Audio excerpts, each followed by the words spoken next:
예, 들으신 것처럼 북한과 미국이 연일 말폭탄을 주고받는 사이 미국 전략 폭격기가 한국 전쟁 이후 최북단까지 날아가는 무역 시위를 벌였습니다.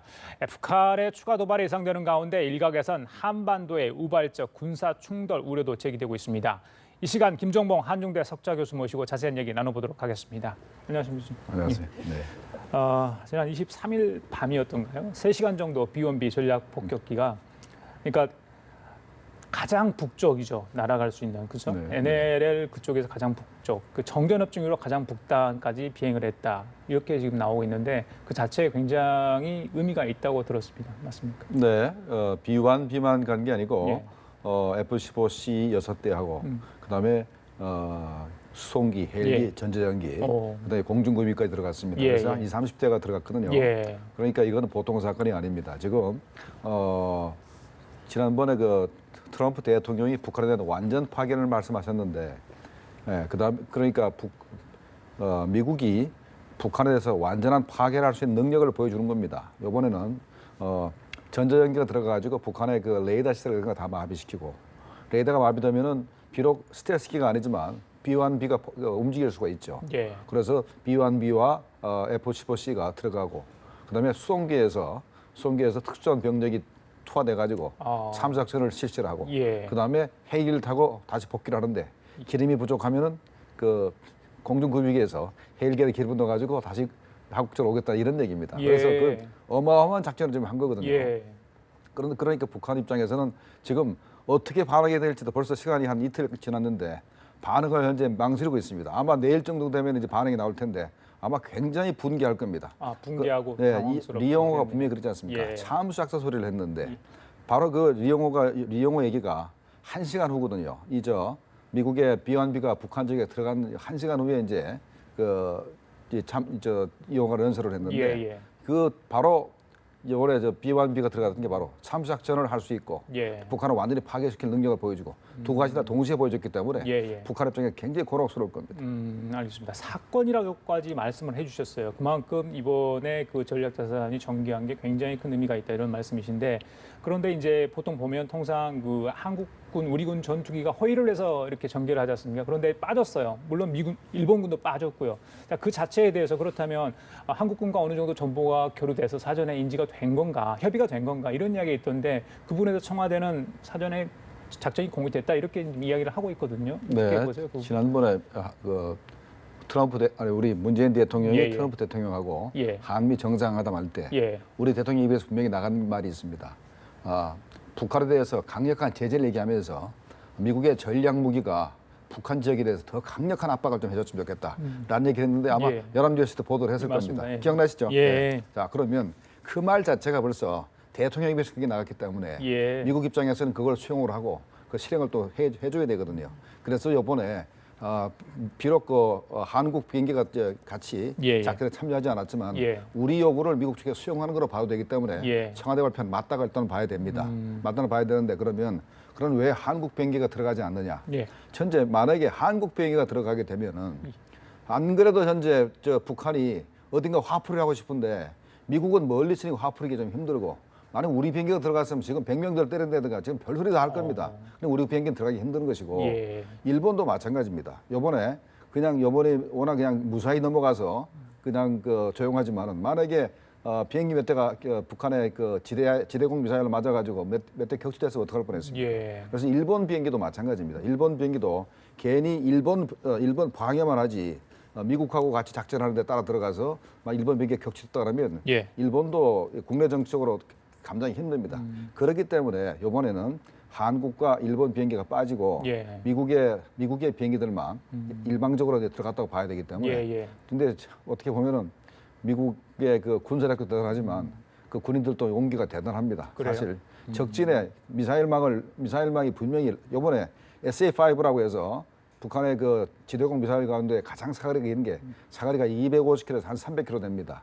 이게 벌써 레이더가 작동되기 시작했거든요. 물론 미국에서 그걸 알고 처음부터 원산에서 300km 밖으로 움직였습니다. 예. 그래서 지대공 미사일의 사거리 밖에 있었으니까 그 북한이 안 쐈지. 만약에 이게 조금만 한 50km나 100km만 안으로 들어갔으면 북한이 쐈을 겁니다. 썼을 거라고 저는 생각합니다. 쐈을 분명히 쐈을 거라고 생각합니다. 예. 과거에도 쏜 사례가 많이 있어요. 우리가 SR-71을 갖다가 휴전선상에다 이렇게 위협 사격 정도가 아닌 격추를 목적으로 직접 쏘았을 수도 있는 겁니다. 당연히 격추를 하려고 쐈지만 예. 이쪽에서 회피를 하거나 예. 아니 회피를 해서 이제 다른 수단을 동원해서 그걸 이제 디코이라 그러죠. 이게 그래서 이제 그걸 회피할 수 있어서 이제 예. 피할 수가 있지만은 실제로 북한 입장에서는 격추하려고 그냥 쏘는 겁니다. 예. 그런 사례가 여러 번 있습니다. 한두 개가 아니고 SR-71 경우도 있고 U2B도 있고 쐈지만은 못 맞췄어요. 워낙 예, 고도가 예. 높아가지고. 알겠습니다. 그러니까 예. 이번에도 만약에 사거리 안에만 들어왔었으면 쐈을 겁니다. 그리고 지금 공중에서 그런 작전이 전개된 건데 다음 달에 이 항모전단이 들어오지 않습니까?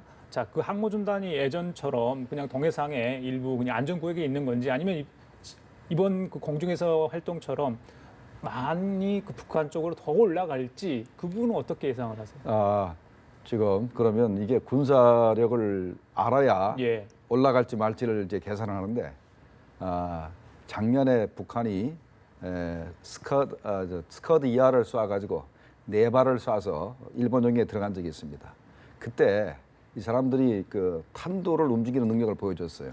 그 이후로 비록 1000km를 날아가가지고도 탄두가 항공모함을 쫓아갈 수 있게 만들어놨습니다. 예. 그래서 그게 후추진체라 그러기도 하고 추적기라 그러기도 하는데 그래서 그 탄두가 정밀 타격을 할 수 있게 쫓아가기 때문에 현재 미국 항공모함이 1000km 내까지는 함부로 들어갔다가는 잘못하면은 망신당할 수가 있습니다. 예. 물론 미국의 그 구축함이나 순항함에서 요격 미사일로 이렇게 요격을 할 겁니다. 그런데 이게 스탈린부터 해서 모택동으로 내려오는 그 공산주의의 그 전략이 하나 있습니다. 양이 많으면 질적 변화를 줄 수가 있다는 겁니다.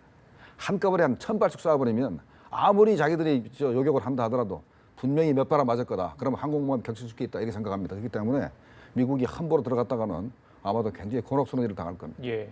우연인지 모르겠지만 그날 23일 밤부터 24일 새벽 사이에 전개를 했는데 비온비가 그 북한 매체에서 그 비온비하고 그다음에 핵 추진 잠수함을 격추시키는 그러니까 일종의 컴퓨터 그래픽으로 만든 그 영상을 이렇게 공개를 했어요. 네. 또 다른 매체는 통신 매체는 그 백악관을 겨냥하는 그런 공격하는 그런 또 영상도 공개. 물론 조잡하고 좀 현실성이 떨어져 보이긴 한데 자 이런 것들은 어떻게 그냥 미국의 경고의 어떤 메시지 전이 안 될 것 같은데 이런 자주 만드는 이유는 어디 있습니까? 그러니까 크게 보면 두 가지죠. 예. 일단은 미국 국민들한테 공포심을 불러일으켜서 트럼프 대통령의 그 북한에 대한 압박 정책을 이제 이렇게 돌리려고 하는 그런 게 하나 있고 북한 주민들한테는 안심하라. 예. 우리가 미국과 대결에서 이길 수 있다. 이런 그 선전전 여론전을 이제 하는 건데 예.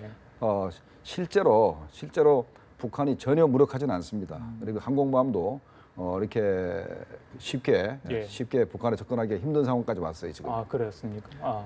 결국 그러니까 아예 허황된 그런 영상은 그렇죠. 아니다. 그다음에 이제 물론 이제 사거리가 짧아서 북한의 그 지대함 미사일의 사거리가 짧아서 한 250km 정도나 300km 요번 같이 한 300km만 벗어나면 지대함 미사일의 그 사거리는 벗어날 수 있습니다만은 이 사람들이 지대지 미사일 가지고 항모를 타격할 준비를 계속 해왔기 때문에 말해 북한이 이제 스커드나 노동 미사일 숫자가 굉장히 많습니다. 이걸 가지고 엄청난 숫자로 많이 쏴대면은 항모를 한 척만 깔아앉히면 북한 입장에서는 큰 성공이거든요. 아마 그렇게 나올 가능성이 있기 때문에 아마도 북한의 그 NLL 넘어 작전을 안 할 가능성이 있다고 생각합니다. 예, 자 북한 내부 사정 좀 들여다보겠습니다. 그 6차 핵실험 이후에 또 유엔 총회 트럼프 대통령의 발언 이후에 그 반미 관련 군중 집회를 계속 열고 있습니다. 뭐 평양뿐만 아니라 지방까지 계속 열고 있는데 거기에 동원되는 지도부의 면면 또 숫자 이게 좀 굉장하다 이런 생각이 드는데 자 이게 이제 북한도 긴장하고 두려워하는 그런 증거로 보면 될까요? 어떻습니까?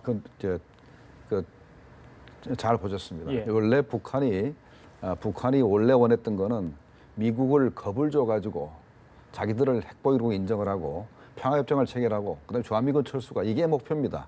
대화가 목표지 전쟁을 원했던 건 아닌데 지금 말이죠. 상황이 이상하게 좀 가고 있어요. 트럼프 대통령이 이렇게 김정은을 비난하는 바람에 북한도 트럼프 대통령을 비난 안 할 수 없게 돼버렸어요. 김정은의 지주 자기 입으로.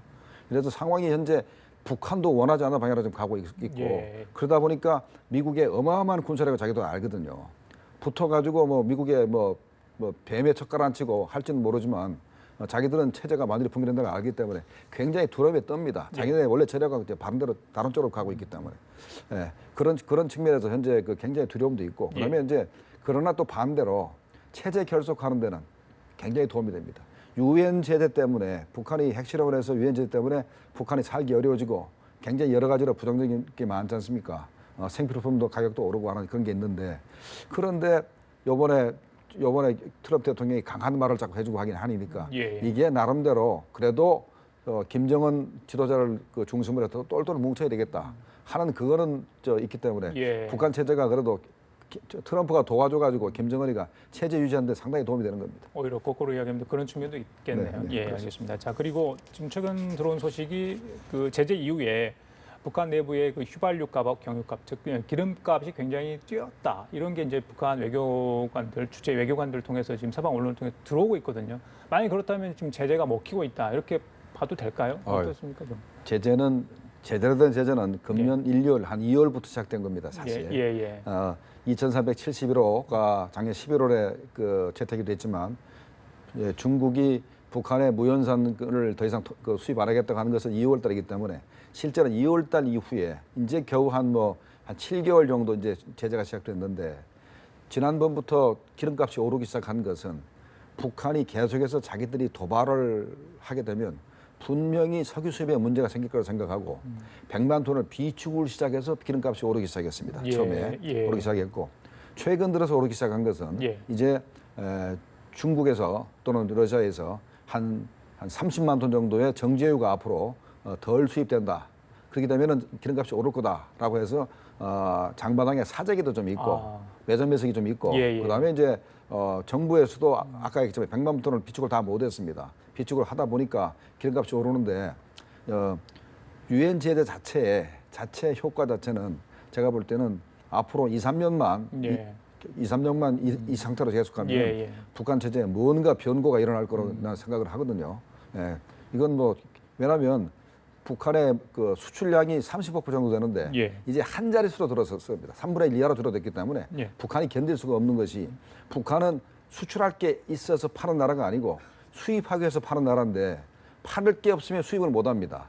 그 수입 자체가 북한 체제를 유지하기 위해서 가장 제일 센 것만 수입하는데 그 수입 못하면 체제가 어떻게 되겠습니까? 저는 2, 3년만 유지되면 저 분명히 우리는 잘만 하면 통일도 될 수 있다고 생각을 합니다. 알겠습니다. 자, 그리고 트럼프 대통령과 김정은, 그러니까 리용호 외무상이 유엔 총회에서 했던 김정은의 대리인이 이제 리용호 아니겠습니까? 그 말폭탄 유엔 총회장에서 그런 내용들이 오갈 수 있다. 많은 분들 깜짝 놀랐을 것 같습니다. 그런데 걱정되는 게 이제 위험 수위는 굉장히 지수는 올라갔는데 저게 자칫 서로한테 인신 공격을 하다 보니까 우발적인 충돌로 정말 홧김에 뭔가를 하지 않을까 그런 걱정이 굉장히 많습니다. 어떻게 보십니까? 그 부분에 대해서는. 자, 처음에 리용호가 뉴욕에 도착하자마자 트럼프 대통령 발언에 대해서 보좌관들이 불쌍하다라는 표현을 했는데 저는 갑자기 왜 보좌관들이 불쌍하다는 소리를 했나 그랬는데 알고 보니까 트럼프 대통령이 유엔 연설문을 발표를 했지 않습니까? 그 발표하기 전의 내용하고 발표한 내용하고가 너무 달라졌기 때문에 보좌관들이 뭐라 그랬냐면 절대로 김정은 개인을 비난하지 말라. 북한의 절대적 지도자를 비난하게 되면 앞으로 북한과 미국 간의 대화의 가능성이 없어지기 때문에 김정은을 비난하지 말고 그다음에 그렇게 완전한 파괴 이런 거 표현을 쓰지 말라고 그랬는데 그걸 매티스 국방장관뿐만 아니고 많은 최고위 보좌관들이 그걸 하지 말라고 그랬는데 트럼프 대통령이 그걸 자기 직접 고쳐가지고 했기 때문에 바로 이용호가 오자마자 보좌관들이 불쌍하다는 말을 한 것 같아요. 근데 현재 그래서 어떤 일이 벌어졌냐면 현재 대화를 통해서 미국 측에서도 마찬가지고 북한 쪽에서도 마찬가지고 대화를 통해서 북한 핵 문제를 해결할 수 있는 가능성이 굉장히 좀 멀어졌기 때문에 현재 굉장히 우발적 충돌 가능성이 높아졌어요. 그래서 현재 미국 쪽에서는 만약에 군사적 옵션을 취해도 서울 시민들한테 피해를 거의 안 주고 작전을 수행할 수 있는 그런 가능성이 있다고 얘기를 했지 않습니까? 저도 처음에는 야 이게 무슨 말이 되는가 생각을 했는데 제가 계산을 해봤어요. 만약에 한국과 미국 쪽에서 선제 공격을 한다 그러면 그런 매티스 장관이 맞지 말을 수도 있습니다. 반대로 북한이 선제 공격을 하면 그건 피해가 걷잡을 수 없어요. 예. 지금은 만약에 저 미국과 북한 간에 이 대화를 통하지 않고 예. 군사적으로 문제를 해결하려면 미국이 압도적인 군사력을 예. 한반도에 전개한 다음에 기습 공격을 하면 승산이 있습니다. 알겠습니다. 미국 내에서도 자성의 목소리 좀 들리고 있다고 하니까요. 예, 뭐 정말 우려하는 일들은 벌어지지 않았으면 좋겠고 이거 하나 짚어보고 끝내도록 하겠습니다. 그 풍계리 실험장, 핵실험장 6차례에 걸쳐서 했는데 지진이 지금 23일 날 2번이나 다시 발생을 했어요. 그래서 뭐 자연 지진으로 일단 결론이 났지만 그게 6차 핵실험과 관련이 있다. 이런 이제 분석이 좀 많은 것 같습니다. 지난번에 핵실험 당일도 물론 여진이 좀 있었고요. 자, 앞으로도 뭐 이런 일이 있다면 굉장히 불안할 것 같고 일단 방사능 유출은 아직까지 전해지지 않고 있는데 백두산 분화기까지 좀 나옵니다. 분명히 그쪽에 문제가 있어 보이는데 실장님 생각은 어떠십니까? 저는 이제 백두산 관광을 이제 여러 번 해봤는데 예. 백두산 가면은 한 7, 80도 이상 되는 뜨거운 그 물이 계속 쏟아져 나오면서 그걸로 이제 계란도 이제 삶고 그러지 않습니까? 그러니까 백두산이 현재도 그 마그마 때문에 언제 폭발할지 모르는 그런 상태 아니겠습니까? 그 지난번에 북한이 핵실험했을 때 진도가 우리 정부에서는 5.7이라고 했는데 지금 그걸 다시 그 평가를 하려고 그러는 모양입니다. 그러니까 한 6.3조로 올리려고 그러는 것 같아요. 보니까. 근데 그 6.3 정도의 그 진도라 그러면 지난번에 그 백두산 너머에 장벽현에서 그 많은 건물에 금이 가고 그다음에 이 전등이 흔들리는 걸 우리가 봤지 않습니까? 그 정도라면 백두산에 있는 마그마에 분명한 영향을 줄 거로 생각이 됩니다. 예. 그래서 백두산이 분화하면은 우리 국민들은 걱정할 필요가 거의 없어요. 이게 바람 방향에 따라서 바람이 북쪽으로 불면은 중국이 피해를 보고 이 동남쪽으로 오면 일본이 피해 보기 때문에 우리한테는 피해가 거의 없고 대부분 다 일본하고 이제 중국 둘 중에 하나 피해를 보는 것인데 문제는 작년도 9.9절에 북한이 5차 핵실험 했을 때 우리 경주에서 지진 났었거든요. 그게 바로 며칠이 났기 때문에 혹시나 우리나라에도 만약에 지진들에 영향을 줘서 우리 국내에 영향을 미칠 수 있다. 우리 국내 지진을 일으킬까 그게 오히려 걱정이 됩니다. 알겠습니다. 자, 지금까지 김정봉 한중대 석좌 교수와 함께 얘기 나눠봤습니다. 오늘 말씀 감사합니다. 예.